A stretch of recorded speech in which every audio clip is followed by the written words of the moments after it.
আপনারা প্রথম পার্টে দেখেছেন গজনী অবকাশ, লাল চাপড়া এবং আরও অনেক কিছু। আর দ্বিতীয় পার্টে দেখবেন বন হাতির দল এবং নাকুগাঁও স্থলবন্দর এবং সাংবাদিকের ইন্টারভিউ। তো চলুন আজকের এন্ট্রি বাদ দিয়ে মূল ভিডিওতে চলে যাই। আসসালামু আলাইকুম গাইস, কী অবস্থা সবার? আশা করি সকলেই ভালো আছেন। ভিডিওর টাইটেল এবং থাম্বনেল থেকে বুঝতেই পারছেন আজকে ভিডিওটা কী নিয়ে তৈরি হতে যাচ্ছে। তো সকলে আমাদের সাথেই থাকুন এবং মূল ভিডিও দেখতে থাকুন।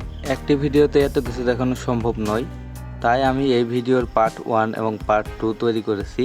আপনারা যারা এখনও পার্ট 1 ভিডিওটি দেখেননি, এখনই আমার আইডিতে দেখে আসুন পার্ট 1 এবং আমার ডেসক্রিপশনে লিঙ্ক দিয়ে রাখবো, সকলেই লিঙ্ক থেকে ভিডিওটি দেখে আসবেন। প্রথমে আমরা জিনেগাতি বাজার থেকে রাংটিয়ার উদ্দেশ্যে রওনা দিলাম। রাংটিয়া বাজারে এসে এখন আমরা ডান দিকে চলে যাব, কারণ বাম দিকে হচ্ছে গজনী অবকাশ এবং ডান দিকে মধুটেলা ইকো পার্ক। তো আমরা যাচ্ছি মধুটেলা ইকো পার্কের সামনে দিয়ে, তাই আমরা এই রাস্তাটি বেছে নিলাম। এই রাস্তা দিয়ে যেতে যেতে আপনি অনেক কিছু দেখতে পারবেন, যা এই ভিডিওর স্ক্রিনে এখন প্রদর্শন করা হচ্ছে। আপনারা যারা প্রাকৃতিক দৃশ্যের ভিডিও দেখতে ভালোবাসেন, তারা এই ভিডিওটি দেখে বলে যাবেন ভিডিওটি কেমন হয়েছে, এবং ভিডিওটি যদি ভালো লাগে তাহলে একটি করে লাইক দিয়ে যাবেন এবং আপনার মূল্যবান মন্তব্য কমেন্টে জানিয়ে দিবেন। ধন্যবাদ।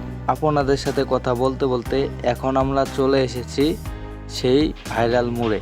এইখান থেকে ডান দিকে গেলে আপনারা যেতে পারবেন মধুটেলা ইকো পার্ক এবং সোজা গেলে যেতে পারবেন বারোমারি মিশন।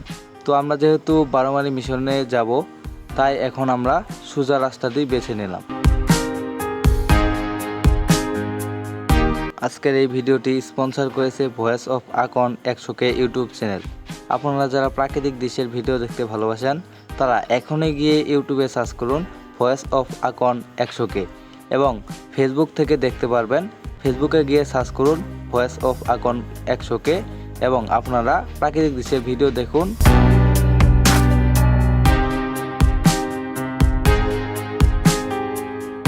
এখন আমরা চলে এসেছি সেই ভাইরাল ব্রিজে।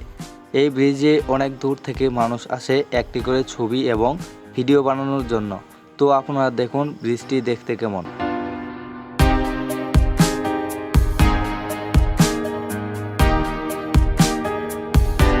তো বন্ধুরা, আপনাদের সাথে কথা বলতে বলতে এখন আমরা চলে এসেছি বারোমারি মিশনের কাছে। তো এখন আপনারা যে স্কুলটি দেখতে পারবেন, এটি হলো বারোমারি মিশন স্কুল।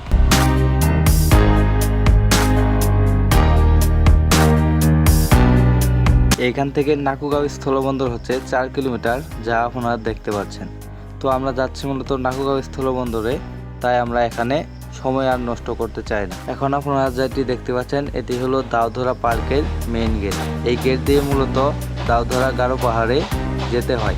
আপনাদের সাথে কথা বলতে বলতে এখন আমরা চলে এলাম নয়াবিল বাজারে। এইখান থেকে একটু গেলেই আমরা চলে যাচ্ছি নাকুগাঁও স্থলবন্দরে।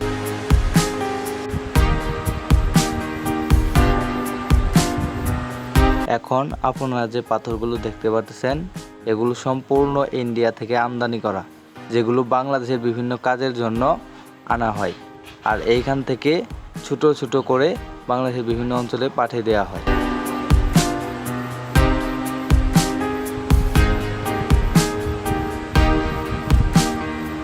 আর হ্যাঁ, আপনারা বলতে পারেন বাংলাদেশের সবচাইতে বেশি পাথর আমদানি করা হয় এই নাকুগাঁও স্থলবন্দর দিয়ে। আর হ্যাঁ বন্ধুরা, আরও একটি কথা, আপনারা ইন্ডিয়া ভ্রমণ করতে পারবেন এই নাকুগাঁও স্থলবন্দর দিয়ে। তার জন্য প্রয়োজন আপনাদের পাসপোর্ট এবং ভিসা। এখন যে ট্রাকটি আপনারা দেখতে পাচ্ছেন, এটি ইন্ডিয়া থেকে মাত্র আসলো পাথর নিয়ে।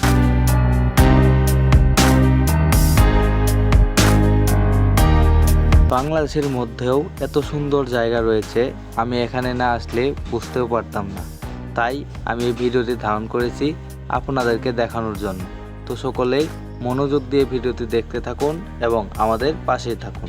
আপনারা যারা নাকুগাঁও স্থলবন্দর এসে ঘুরে গেছেন, তারা ভিডিওটিতে একটি লাইক দিবেন এবং আপনার মূল্যবান মতামতটি আমার কমেন্ট বক্সে লিখে যাবেন। তো বন্ধুরা, আপনাদের সাথে কথা বলতে বলতে ফাইনালি এখন আমরা চলে আসলাম নাকুগাঁও স্থলবন্দরের একেবারে প্রায় শেষ প্রান্তে। আপনারা এখন দেখতে পারতেছেন বাংলাদেশের পতাকা। এইখান থেকে মূলত চেকপোস্ট শুরু। আমাদের এই নাকুগাঁও স্থলবন্দরে অনেক দূর থেকে মানুষ আসে ছবি ওঠানোর জন্য। তো চলুন দেখে আসি নাকুগাঁও স্থলবন্দর দেখতে কেমন।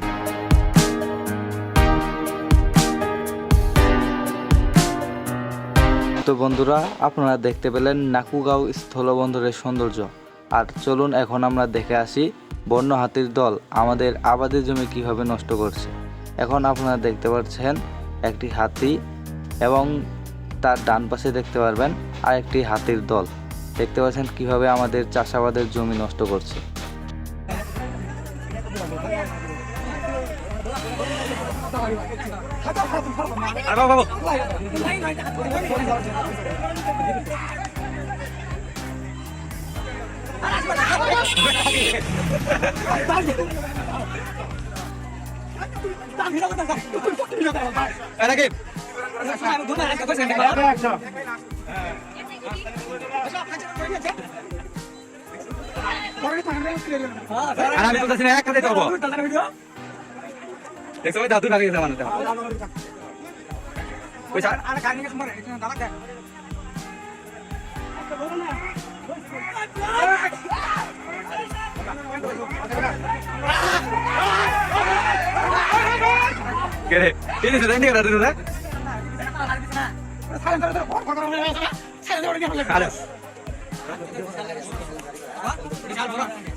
এখানে এসে দেখতে পেলাম দীপ্ত টিভির একটি সাংবাদিক নিউজ করছে। চলুন দেখে আসি সেই নিউজটি।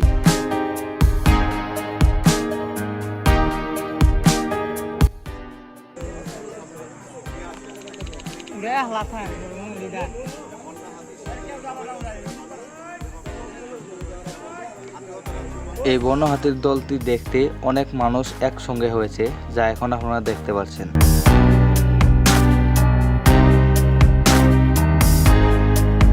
আপনারা যারা এই প্রথম বন্য হাতির দলটি দেখলেন, তাদের অনুভূতিটা আমি জানতে চাই।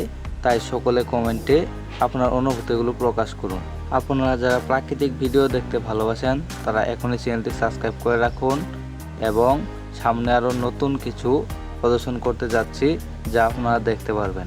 এইখানে এসে দীপ্ত টিভির ইন্টারভিউ দেখে ভালোই লাগলো।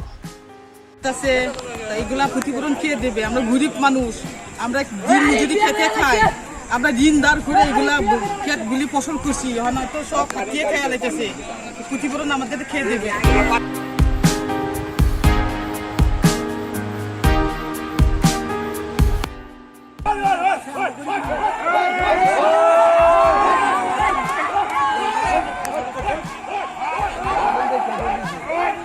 এখানে আমরা প্রায় 3 ঘন্টা সময় কাটালাম এবং আপনাদের জন্য ভিডিও ধারণ করলাম, যা আপনারা দেখতে পাচ্ছেন। তো ভিডিওটি কেমন হয়েছে সকলে কমেন্টে জানাবেন।